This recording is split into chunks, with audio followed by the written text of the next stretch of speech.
everyone, this is Tony from her Homestead Skills, and today's video is another one in my series of surviving the canning lid shortages.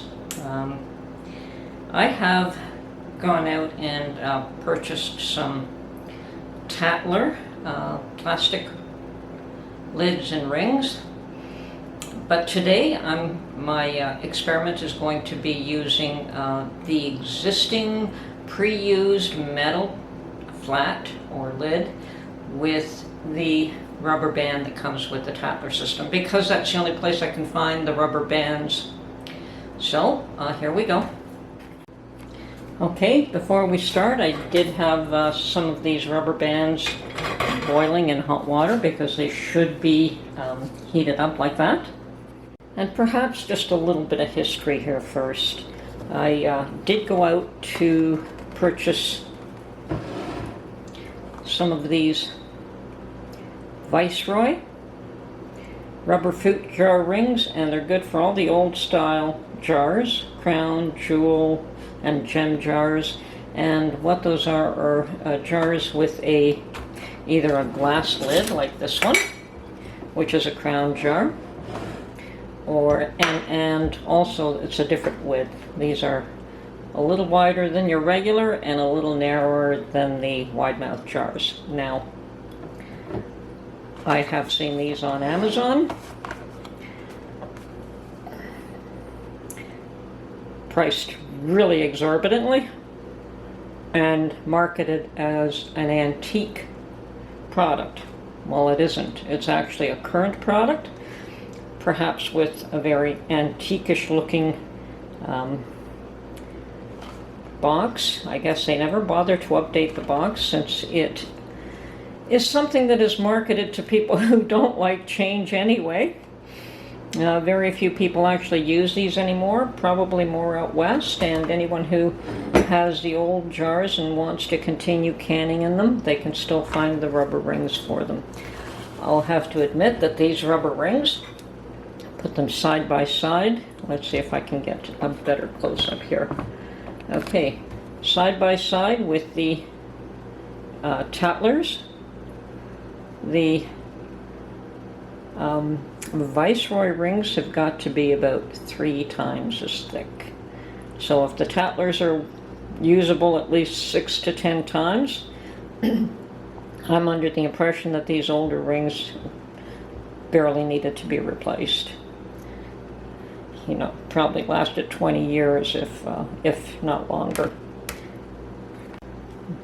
By the way, I paid $1.99 plus tax for this, and they are available locally in Canada. Admittedly, the old gem jars that these will also fit on. Now, the gem jars were very popular because you could either use glass lids or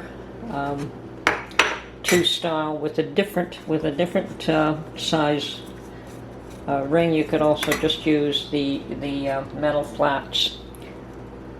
So rather than a 3-piece, you could use a 2-piece, and that's why the gem jars are still popular. They're not sold anymore, they're not manufactured anymore, but the lids and rings are still available for them. By the way, I'm just going to show you how these fit on here. Now, these are brand new. They have not been boiled or sealed or anything. You know, they should be boiled as well. So they fit on the rim.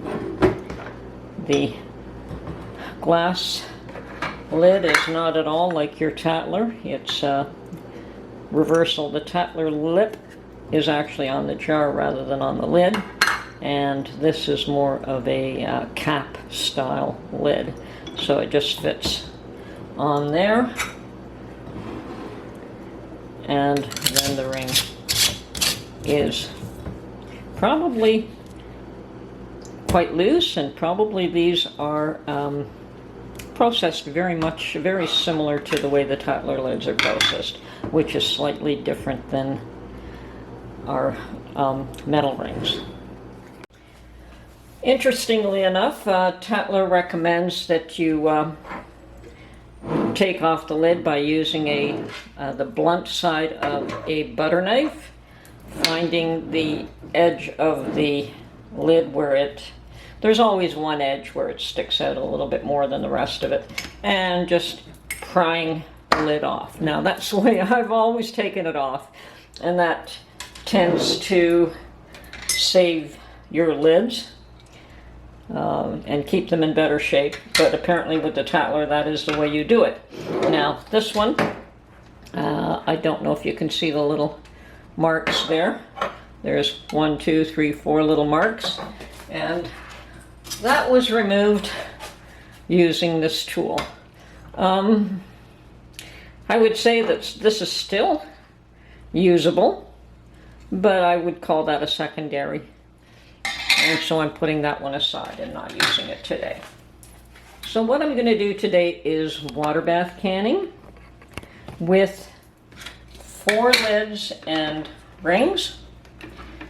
And I will do another video on pressure canning using both methods, using the Tattler and rings and the used metal ones and rings.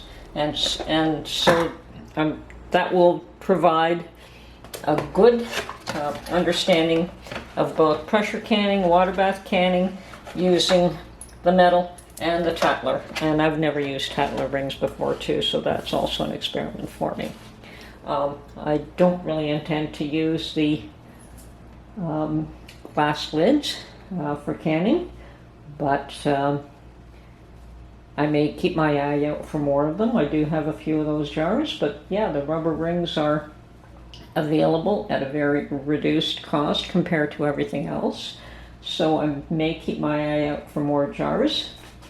Okay, so today I'm going to water bath can concentrated iced tea. You can make your own iced tea, and normally the way I would make iced tea is the end process would be to pour the whole thing over a pitcher of ice cubes. So when I make it now, it will have some sugar, some lemon, and a concentrated tea in each jar. I'll can this up, and when I go to use it, again, I would just get a pitcher of ice water and pour this whole thing of iced tea over it to lighten it up a bit. Also,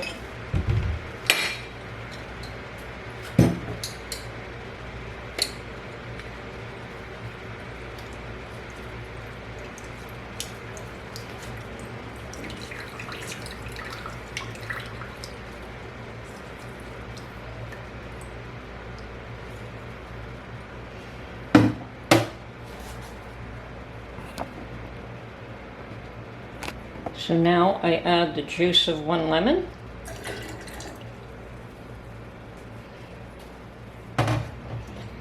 And sugar to taste. Okay, I've got my clean jars and my clean lids and rings, and because I'm pouring everything out of a really hot jar, I'm going to put on these rubber gloves. Are horrible. I'll have to just use these cloth ones that are probably not in great shape, but at least I can move my hands. Last thing is you want an accident with this. Okay. One.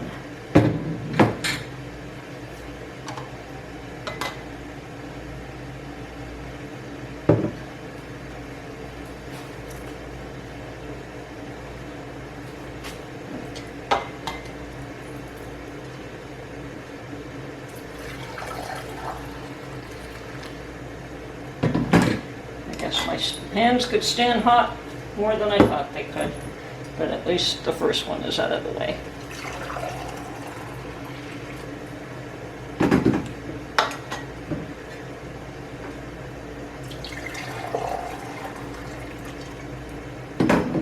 Well, what do you know?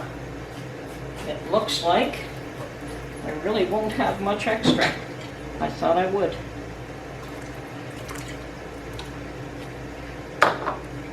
Okay, and you want to leave an inch headspace with this. The Tattlers recommend an inch headspace, so I'm going to go with that. or possibly even a bit more than an inch and a quarter. That one might have just a bit too much. Okay. Now this is probably the one and only time you're going to hear me say that I'm not going to clean the rims with vinegar. So, don't want to spoil the taste of the tea. So now the trick is going to be to align the rubber rings on the edges of these jars.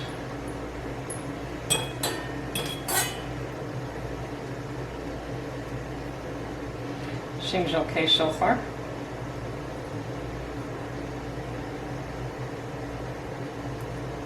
And the only reason I'm not going with the vinegar is simply because it is iced tea. If it was potatoes or anything else, yes, I would be cleaning it with vinegar. And now to very gently put these lids on.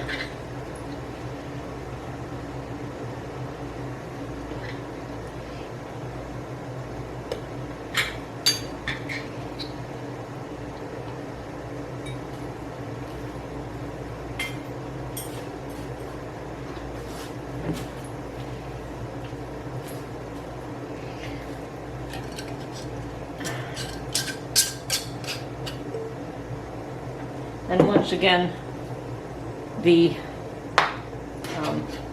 rings are probably even just a bit looser than regular.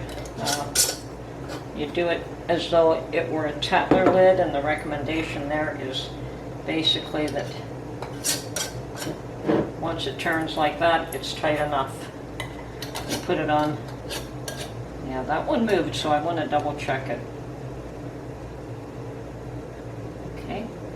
So that, yes, you put your finger on it and put the lid on without any pressure. Now why is this lid giving me grief?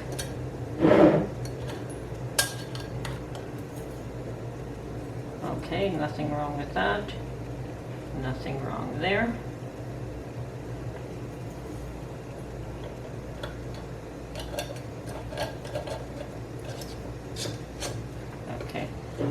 Once it starts to turn, it's already tight enough. And that's because you have that extra rubber seal there, I'm assuming. Okay. At this point, I'm going to water bath can this for 15 minutes. My water is already boiling. So there it is on the stove. It's already boiling. And what we're going to do is can it for 15 minutes. When it's done, I will be pulling it out, likely tightening it up just a bit once it stops bubbling, and we'll come back after everything is cooled and see how well everything is sealed. Lifter. Okay, so I've got 4 jars in there, and that's why I only made 4 jars, because this particular pot will only fit 4. I will, however, put some vinegar in this pot.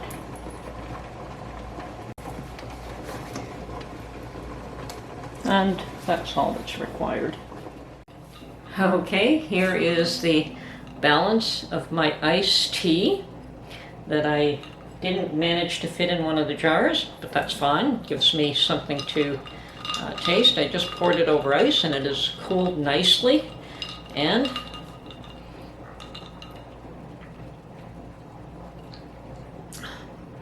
very nice. Just the right amount of lemon for the quantity of tea, and it's not too sweet, which is unfortunately what you find in iced tea that you buy in the store. So I'm very pleased with this, and I look forward to being able to have, I think one of those pint jars will give me 2 of these, 2 glasses of iced tea, so once you put the ice in. So anyway, hopefully my experiment with the rubber rings unused lids works, and we'll let you know when everything cools off. Okay. Okay, my 15 minutes have elapsed, and I'm going to take these out of the water very carefully here.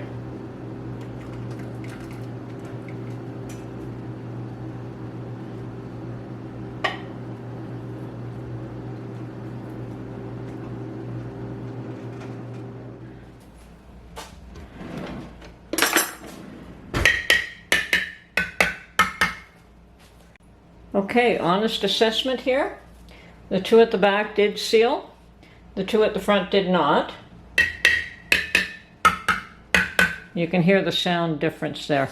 But I'm going to attribute that to user error right now, because when these two did not seal, I did open them up and they were pretty much full to the top of liquid. So I believe that I did not tighten those up enough, and fluid got in from the canner, and therefore there was not, well, first of all, you don't want these because there was vinegar in the canner. If it was another product, it might be fine, but considering that it's iced tea, you don't want it. So okay, just one last clarification. I did reprocess these two that didn't seal a second time. What I did is I poured some of the liquid out so that there was definitely more than enough headspace, and they both sealed. Like, this is still warm, but I've taken the rings off and they've both sealed, and these are the ones that had sealed initially, and no issue there. No issue there. So those two are the two that sealed without issue. These two are the ones that had water seep in, and there wasn't adequate headspace for them to seal. I'm going to mark these two, and we'll see what happens when I open them up to taste. They may be thrown away if there's a vinegary taste to them, but it was success. All four sealed. The issue I had was a user error. I hadn't tightened them enough. I was going by Tattler's instructions for their lids. I should actually tighten these the same way I tighten lids and rings normally. They should still be loose, but not as loose as what Tattler recommends. So, success, it works. If you want to try this yourself, I do highly recommend that you experiment with something that is not costly, even plain water. If you want to jar up plain water to test it, it's a good way to go. Anyway, my next test will be pressure canned. Okay, that's it for this video. I hope you enjoyed it, and we'll catch you on the next one.